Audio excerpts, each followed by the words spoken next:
Hey, what's going on, everybody? My name is Jared Glant, and this is Young Hustlers here on the Cardone Zone. This is the sales show where every week we talk about sales tips to get you where you want to go faster, to get you in front of the prospect, to get you the deal, to win you the paycheck, and to help you build the life you've always dreamed of. You know, sales is a part of life, no matter which way you slice it. Some people love it, some people hate it. The people that win are the people who understand that sales is a necessity, regardless of how they feel about it. You know I don't always love being a sales guy, but I know that it pays the bills. The ability to go out and create something on your own that doesn't exist, the ability to create a deal out of nothing, the ability to get people to give you money, is one of the most empowering tools that you could possibly have. And if you want to really take control, if you want to build, how would you like to build levels of confidence in your ability to produce that would allow you to literally do anything, make any choice you want to make? Like, some of you out there right now are probably sitting in a job that you hate. And you're like, I'm afraid to leave and quit because I don't trust my own ability to go out and get a new job or to go produce something. Think about that. Think about if you were in a position right now where you were like, I could get in front of anybody and I know that I can sell them anything. Think about the level of confidence that you would have. Think about the choices you would have. If you showed up to work and you were like, dude, I hate this job, you could just be like, yo, I'm out. You're cool, I'm out. You suck. All you other people suck. But seriously though, if you have the ability to do that, it gives you levels of confidence that are invaluable to you. It allows you to live life on your terms. It allows you to do what you want, when you want, where you want, how you want, with who you want. And that's why people are so enchanted by this entrepreneur life, because successful entrepreneurs have taken the jump and they've proven that they can get through that. I respect people so much that do that go out and step out into something that's unknown, and they get it to work. They get it to work in a way where it continues to grow and flourish and allow them to grow and evolve. So today, I am going to talk about something that is mandatory. If you want to be able to take some control of this, you want to take control of your ability to produce, it's about how to get in contact with a decision maker. How to make that call, how to increase your chances of talking to somebody. And it's probably, look, decision makers are the ones that make the decisions. They're the ones that have the money, and their money is your money. So if you're trying to find who's got your money, it's the person who writes the check. And today's show is going to be about that. If you got questions, call in 305-865-8668, 305-865-8668. So I'm going to cover today 5 things that you need to do if you want to contact the decision maker. Number 1, this seems simple. It seems like the simplest thing to do, but it's the hardest thing to do. Most people can't get past, let's say there's five things I'll cover today. Most people can't get past the first step. Okay? The first step is very, very simple. You got to make the call. I remember when I first started making cold calls, there would be moments where I would lose all confidence and certainty, and I knew I had a call to make, and I would just look at the phone it ain't going to dial itself. But how long am I going to go before I can make another call? You just got hung up on. You just got torched on a call. And now you're sitting there and you're just waiting. And you're like, ugh, pick up the call. I got to pick up the call. I got to make the call. I got to face the rejection. This is a fear that the unskilled person faces. When I first started making sales calls, I experienced this every single day. You know what fixes it? Making the call. You have to be willing to get punched in the face to be able to know that you can get in a fight. Just like you have to be able to get in contact with the decision maker so that you have the confidence that you can sell something, regardless of if it's your current job or a new venture that you're starting. You've got to make the call. You've got to get in the game, and too many people just refuse to make the call. So if you've got a product or a business or a company right now, and your results are not where you want them to be. Maybe you have a product that you sell online, you're an e-commerce business, and you're like, why is my business not growing? Get on the phone with people. My wife has a coaching program and she sells most of it online. I'm like, get on the phone with people. You want to sell a coaching session for $1,000 a month? Get on the phone with people. Like, you've got to speak with people. An email, a Facebook ad, a landing page, a video will only go so far. That is why we are so successful here, because we put everybody on a phone call. You buy a book, sales team calls you. You call in with the problem, Natalie's team helps you solve your problem and then tries to sell you something. Like, we get on the phone with people because you have an opportunity communicating two-way with somebody, and your conversion rates like skyrocket when you take advantage of that opportunity. But so many people just scared to make the call. They're scared to get in the ring. And because of that, they'll never get what they truly want. Number 2, if you're a salesperson and you're selling a product or a service, you always have to use multiple lines of communication. You work in the restaurant business. And you're trying to track down a restaurant owner, and the only thing you're doing is stopping by the restaurant, hoping that you can catch them while they're there. You're limiting the reach and the impact that you can have. You're an inside salesperson, and you're making cold calls to prospects who downloaded a free report, and the only thing you're doing is making phone calls. You're limiting the impact that you can have, and you're going to limit your results. You work door to door and you rely on a one-call close, and you don't have any way to capture or collect data to work all the people you went and saw. You are limiting your impact and your ability to deliver the results that you deserve because you're relying on a single form of communication. Almost every big deal I've ever done has required multiple lines of communication. I'm making phone calls. I'm doing emails. I'm sending letters. I'm going on LinkedIn. I'm going on Facebook. I'm sending videos. I'm like sending gifts. Like, every big deal I ever did, personal visits, like, you have to be willing to pull out all the stops. Decision makers, like, imagine this. Imagine that the only thing you did was make phone calls and leave voicemails, but the decision maker that you were trying to get a hold of lives and dies by email and never touches their phone. You know, imagine that the decision maker that you're trying to get a hold of, that you're making calls to, leaving voicemails and emailing, has an assistant that is, their job is to screen every form of communication that comes through. And if it's not something that's inter-office related or directly related to a project they're working on, it goes into the junk folder. Imagine if that was happening and that person, that decision maker, was on Facebook every single day. So what happens is, when you limit the lines of communication you have, you limit the probability of you finding the one that your decision maker prefers to communicate on. Faxes still go through fax machines. Handwritten letters still go to physical addresses. So if you guys are looking at your outreach plan to get in contact with people, if you've got a new business idea or venture, you have to start looking at every single door that you could go through. You know, a couple weeks ago, I went fishing. We went out in the ocean where, you know, they go out in the boat, they put the lines in the water, and they start fishing. What was very interesting is they did not throw one line in the water and just troll with one line. They had 1, 2, 3, 4, 5, 6, 7, 8 lines out in the water that we're trolling.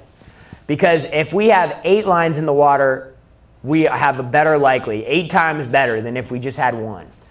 So you got to think about this reaching out to your prospects the same way. Will it bring up problems with efficiency and how you're going to use each one of the tools? Definitely. Will it give you a little bit more work to do? Definitely. Will it reduce the amount of calls that you're able to make if you're doing all of them and you're not economizing? Then definitely. But then you just got to figure out how to have that maximum impact. So I would make calls all day long, calls and voicemails all day long. At the end of the day, I'd send my emails out. When I got home, I'd do handwritten letters. You got to figure out how to make the time to do it. Imagine if all you had to do was, for 4 years, go all in. You had to sacrifice 4 years of your life going through the brutal stuff, the hard stuff, lots of work, lots of activity, lots of outflow, lots of rejection. But imagine after that 4 years, you got to a point where you had created momentum that would propel you right into the life you always dreamed of. Would you commit 4 years? Why do I say 4 years? Because that's exactly what it took me. I hope you're better than me. Maybe you're not. Maybe it takes you a little longer. But it took me 4 years from the time that I got serious about becoming a professional to get to the point where I had just become a millionaire. I was making, multiple six figures. And I had started the momentum on something that would continue to perpetuate as long as I kept adding wood to the fire. So it's not as far away as you think, but it will require work and it will require sacrifice. Never, ever, ever rely on one form of anything. Number 3, if you want to get the decision maker on the phone, then you got to act the part. What do I mean by acting the part? If you're calling a CEO of a company, when you call, you need to sound like a CEO. When you're calling a company and you're calling the director of business development, you need to sound like that role or higher. The beautiful thing about when you're on the phone is you could be whoever you want to be. Depending on how much latitude your sales manager gives you, we give our guys quite a bit. Depending on how much latitude they give you, you could be whoever you want to be. I'm not saying you want to lie about things, but if you're trying to get through the gatekeeper, why don't you sound like the type of person that would be calling the president of the company? Would the president of the company take a phone call from somebody that says, "Hey, my name's Jared Glant and I'm calling from Cardone Enterprises. We help companies increase their sales 30% by working directly with their sales teams. Is John available to talk about this?" You will never get through with that call.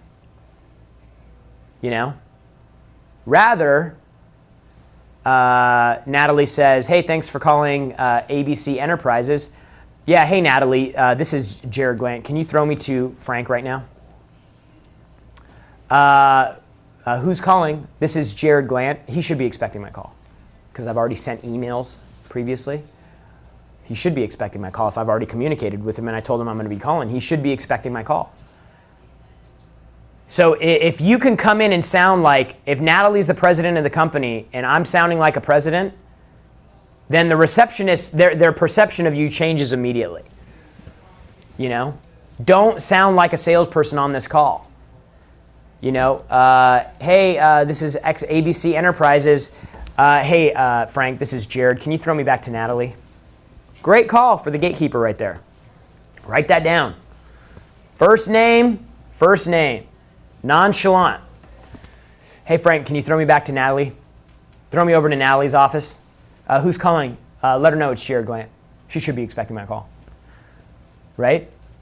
So, may not always work. You say you're expecting your call. You may get somebody on the phone that's a little upset about that, but that's when you just got to be good. You got to be willing to dance. And if you've done the pre-work right and you've set them up and let them know you're going to be calling, then you're not lying. Okay? So let's see. What do we got here? 5 ways. This is 5 ways to get the decision maker on the call. Number 1, make the call. Analysis paralysis. Don't get frozen stuck. Number 2, never rely on one form of communication. Just because you have a favorite way to contact a prospect doesn't mean that your prospect shares that form of communication as their favorite as well. And then number 3, act the part. Be the role. Be the person. You don't have to be the president of your company. You don't even need to tell them what your position is. "Hey, Frank, this is Jared. Can you throw me back to Grant?" Jared who? "This is Jared Glant. Frank should be expecting my call. Can you throw me back there?" Okay. Number 4.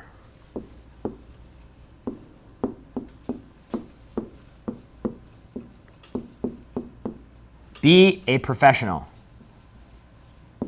Be a pro. Be professional, dude. Don't give people attitude. Don't treat people bad. Like you'll never get through the gatekeeper if you treat the gatekeeper like shit. Male, female, young, old, dude, you will never get anywhere if you make people feel bad. And you will never get anywhere if you act if you act unprofessionally. If you act like you're insulted because they're not taking your call. Big freaking deal. Who are you? You're trying to get a hold of me and you're giving me attitude because I'm not writing you back? Dude, I see people that like they send emails. They're like salespeople or entrepreneurs, or they've got an idea or something, and I don't write them back because I mean I'm not obligated to do anything. Like I got a lot of shit on my plate right now. I got a board full of stuff. We're trying to build a $400-500 million a year company. Like I don't have time to answer every Shark Tank question that gets sent to me via email. Don't give me attitude because I don't write you back. You will never get anywhere like that. You know? Don't ever say that, hey, my time's really important. Doesn't matter about your time. What you do not matter in this equation, just so you know. Like you're trying to get a hold of a decision maker, you are on their timeline, you are on their terms.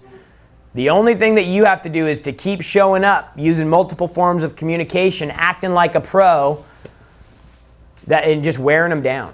Like I wish there was an easy silver bullet way to do this, but you have to do all of these things together consistently over a period of time in order for it to actually work.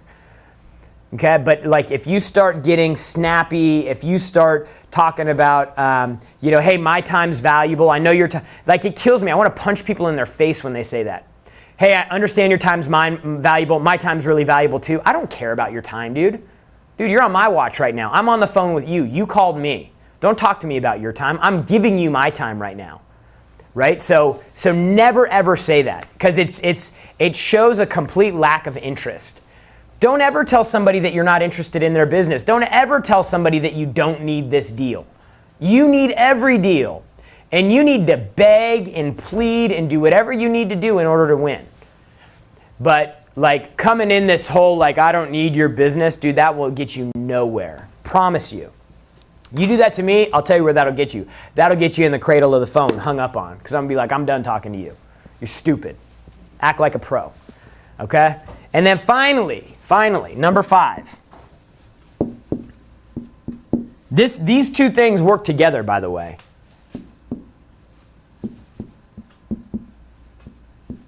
Be persistent. You know? If you knew that you saw a girl and you knew she was your dream girl and she was going to be the person that you married and had kids with and lived a beautiful life together, would you be persistent or would you just call once? If you knew for sure when she walked in the room, you're like, that's it right there. She's the one I've been dreaming of. Never met her, seen her in my head. That's her. She's it. Would you quit after 2 calls? Dude, what if you approached every prospect, every opportunity with that same level of persistence and commitment? Dude, things would change for you. So you need to get your commitment up. You need to elevate your intensity when it comes to this stuff because look, 4 years from now, you could be a millionaire if you're not right now. If you're a millionaire right now, 4 years of really going all in, you could be worth 5 million. You know, if you're worth 5 million right now, if you just went in for 4 years, you could be worth 20 million. Dude, that's the conversation I keep having with myself. Like, I'm like, okay, where's the next thing? Because when you see how all of these things work together, making the call, using multiple forms of communication, acting the part, acting like the CEO if you're calling the CEO, not faking it, but acting professional like it, calling like it, talking like that type of person would talk. Being a pro and then being persistent. If you do all of these things and you commit to it over a long enough period of time, what's going to happen is you're going to be able to start hunting. This is when it gets fun.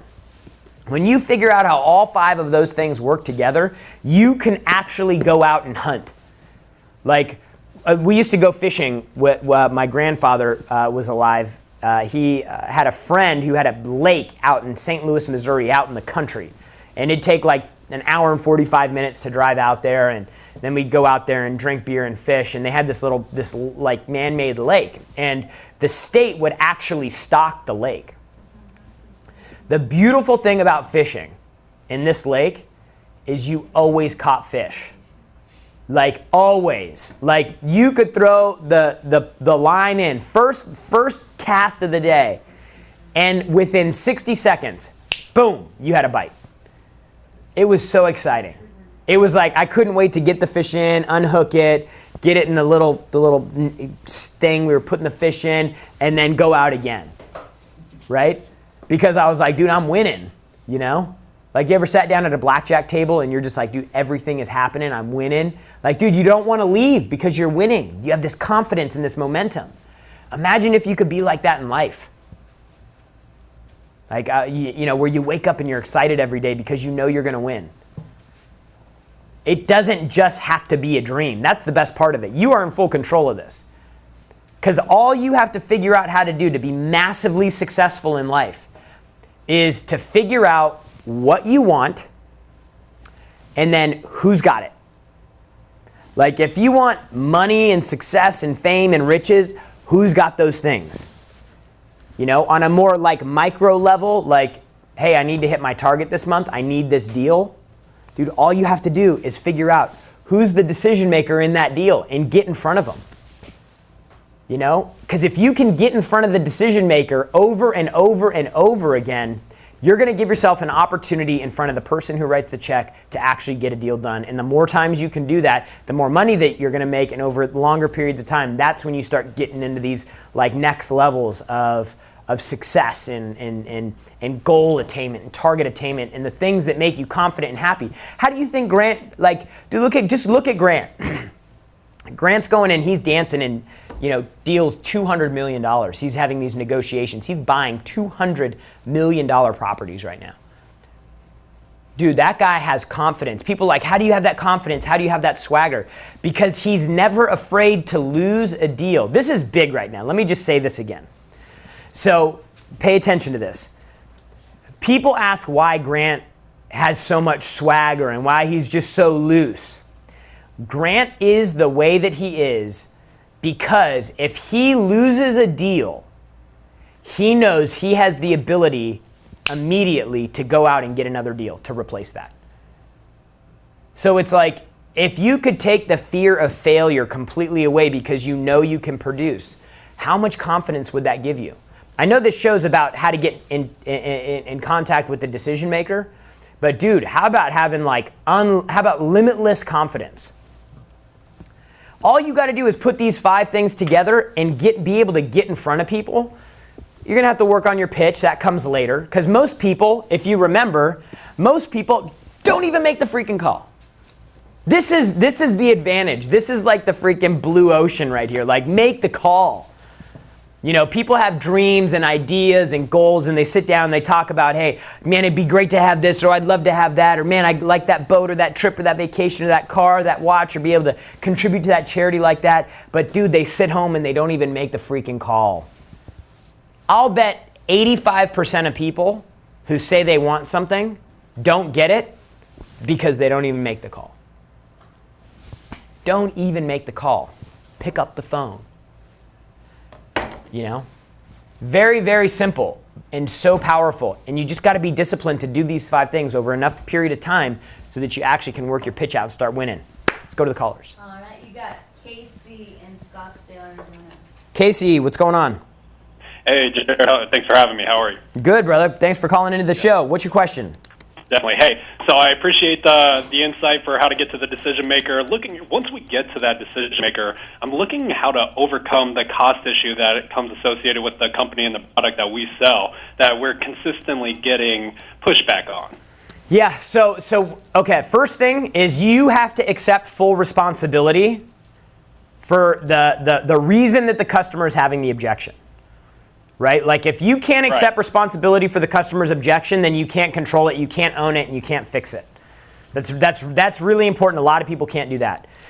The next thing you need to do is you need to figure out what it is in your pitch. When the buyer says that it's too expensive, then value hasn't been appropriately set. Okay. And all that does is it comes down to you. Like, the value is in a direct correlation to your ability to pitch the features, the upsides, the benefits of doing business with you rather than somebody else. Okay. So, guy says, hey, you know what? I'd love to do it with you. It's just too much money. Compared to who, sir? Well, compared to company XYZ. Completely understand. When I shop, I like to get the best deal too. Let me ask you this. If the money were exactly the same between our 2 companies, who would you rather do business with? And Casey, what are they going to say to you? Say us every time. Yeah, why? Ask him. Why is that? Okay. And now I'm going to ask you. I'm going to role play with you right now. So, Absolutely. So why? Why would you do business with me, Casey? Well, Jared, more importantly, because of our niche focus into the industry, we are offering that full-service engagement in our recruiting and account management services that these other firms are not directly offering. Good. Why else? Why else? Why else? You know, with the service, you have me personally in your direct service relation with the direct line of communication. I'm with you to start to finish, along with my recruiting team associated with it, doing the absolute outreach for your need, making sure start to finish from onboarding. Why else? Till completion. Why else? Why else? Why else? That's how that call needs to go. Sure. And you're see what happening is you know your pitch for your value prop. So when I say why else, you go into a lot of words and explanation.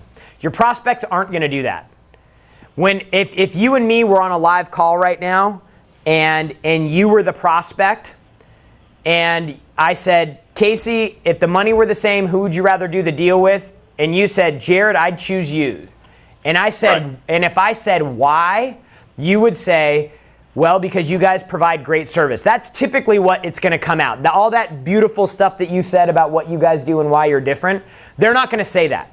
They're just going to go, because you have better service. And then you're going to say, why else? The idea is you get momentum in this part of the call, right? Why else? Right. Well, because you guys have been in business longer than everybody else. Why else? I don't know why else. Come on, Casey. Why would you do business with us if we were the same amount of money? Well, because you guys can get it installed faster. Why else? Because I have a neighbor who has done work with you guys, and you guys did an unbelievable job.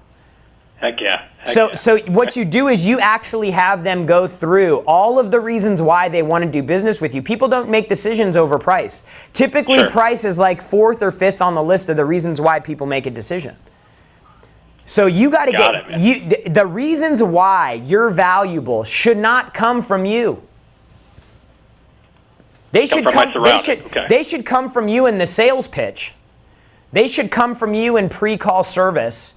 And the follow-up and the work and everything that you do to get that person on the phone, they should know you're different from the very beginning. If you're not doing that, that's your fault too.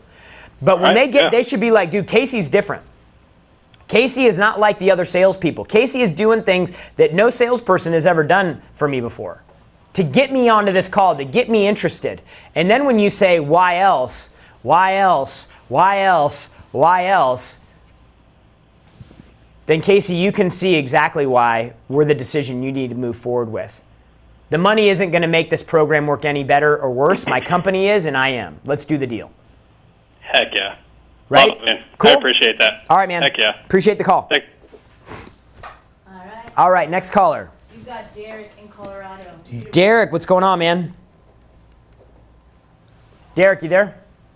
Yeah. Hey, what's going on? Welcome to Young Hustlers. What's your question today, man? Hey, I got a question. I'm in law enforcement right now, and I'm trying to get some recommendations on transition into sales so I can 10x my income. Law enforcement going into sales. Yeah. So first of all, great. Thank you for your service as a law enforcement agent. Second of all, great move because as a law enforcement agent, you're capped by your ability to work hours, right? So what you need to do, like this topic that we're covering today right here, getting in front of a decision maker is the holy grail of being a salesperson. So like if you talk to a salesperson and every opportunity they had was teed up for them, meaning all they had to do was call leads that were verified, validated, the decision maker's on the call and they're showing up for sure. Like that would be the ideal sales job because then all you're doing is talking to people. True selling is not that, in my opinion. True selling is your ability to create that. Because if you had to go start without a name, without a brand, without anything, your survival would be predicated on your ability to go get in front of somebody. So when people say, oh yeah, I'm the best salesperson in the world, I'm the strongest closer in the world, dude, that's the easy part. The hard part is creating the interest in somebody that's not interested. The hardest part is finding somebody who's interested but not looking. So this is where salespeople truly become great. And there is like the question you ask, hey, how can I be great as a salesperson? What you're talking about right there is a 4-year college education. I mean, it's not one answer. But I'll tell you what you need to do is you need to get on CardoneUniversity.com. If you go to CardoneU.com, you can sign up for our full suite of Cardone curriculum. We used to sell this program for $10,000 a year. Right now you can get access to it for $99 a month. Okay, literally everything I learned about sales came from this program. Grant didn't mentor me or train me or teach me. Dude, he gave me a username and a password to Cardone University, and I like wore the buttons on the computer out watching these videos. So the way you 10x your income as a salesperson is you educate yourself so that you can be productive. Cool? I appreciate it. Thanks for the call, bro. Good luck to you. We got Francisco in Georgia. Francisco, what's going on? Hello. Francisco, Jared. what's happening? Can I call you Frank for the show? Yeah, go ahead, man. My What's up? man. Thanks for taking my call. My man, what's your question? I got a question, man. So I'm 20 years old, and I'm looking to get into a sales job. Right now I'm working 2 jobs, making about $2,200 a month, and I'm just wondering if I should get Cardone University first or try and get a sales job first and then put myself on that. Dude, get Cardone University first, because what happens is this is going to be massive. Are you in front of your computer right now or no?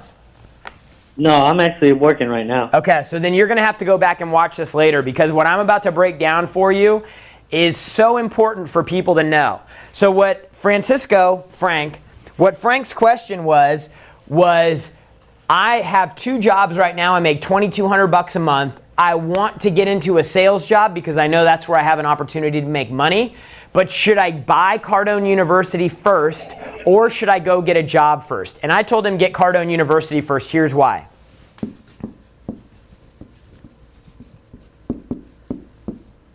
Knowledge.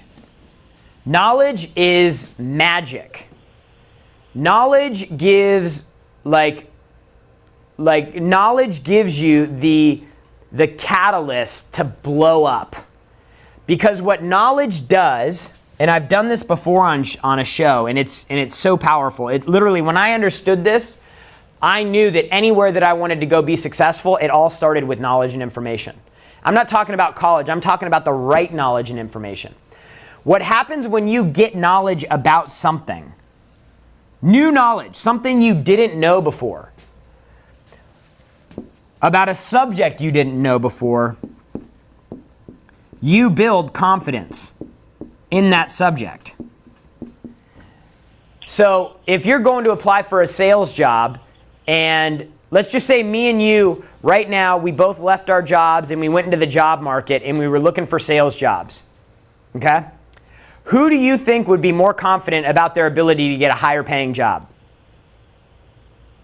You. Why? Of course, man. Why? You're at Jared Glant. Ah, you're funny, dude. You know why? It's because of knowledge and experience.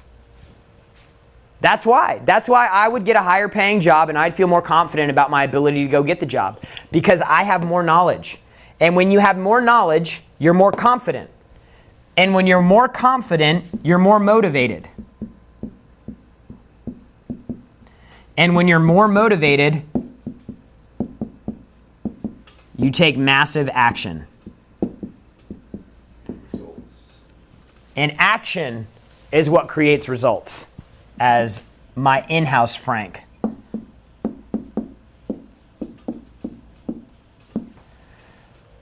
So Frank, says, hey, I'm getting ready to leave my job. I want a sales job because I know I can make more money there. Do I look for a job and get a job first? Or do I go educate myself first? I said go to Cardone University because knowledge will give you more confidence. Confidence will give you more motivation. Motivation will allow you to take massive amounts of action. And when you do that, you're going to generate the level of results that you're actually looking to get. So buy Cardone University today. Go to CardoneU.com, buy it today. Get in the Facebook group. Make sure that you're interacting with people there. There may be a job for you in that Facebook group. We've got almost 12,000 members in that group, and they're from all over the country. Everybody in different industries. People are looking to hire all the time in there. We're getting ready to put a job board in there. But it'll allow you to get connected to a community of people who all want to do better. Like, you want to do better, surround yourself with people that want to do better. And you think that's an easy thing. Thanks so much for the call, Frank. I appreciate you. You think that, like, hey, do you want to do better? You think that that's a stupid question to ask. Because everybody, you would think, would be like, yeah, I want to do better. The difference is you wanting to do better and actually being willing to do the thing to allow you to do better. And when you get around enough people that want to actually do better and have demonstrated that, it's $99 a month. But that $99 a month that you buy for Cardone, that you spend on Cardone U, you invest it with Cardone University, that $99 is a demonstration that you are committed to doing better. It doesn't matter if it's 10 grand or $100. You are making an investment saying, I want to do better. And we've got a community of people that all want to do better. So when you have a tough day, you have people that are there to pick you up. When you learn something awesome that works, you're there to share it so that other people can participate and share in the success. You know, when you run into a challenge or a difficulty, you're not relying on your ability to find an answer. You got 12,000 people you can go in and ask in the Facebook community. So when we created this Cardone U membership program, it's $99, CardoneU.com. We created it because we know that knowledge is information because of all of these reasons, and the network you have and the people that you're connected to are just as important because it creates more opportunities and allows you to get through the tough spots, right? These are all the good times. These are all the bad times, right? All of these spots down here, you got to have support to get through. Otherwise, that doesn't rebound. You end up like this. You end up going like this. And then nobody's there to stop you. And you just keep going down and things just keep getting worse. So yes, Frank, go to CardoneU.com right now and buy that thing because it'll change your life if you show up and make the call. Right? So today we're talking about how to contact the decision maker. I believe that your ability to do this successfully will determine how successful you are in life. And the beautiful thing is it's as easy as these 5 steps that we shared today here on the show. Thanks so much for coming by this week. This is Young Hustlers. And remember, the only people who will ever condemn the hustle, the success, the big goals, the big dreams, the only people who will ever condemn that are the ones who've already given up on all those things themselves. We'll see you next week.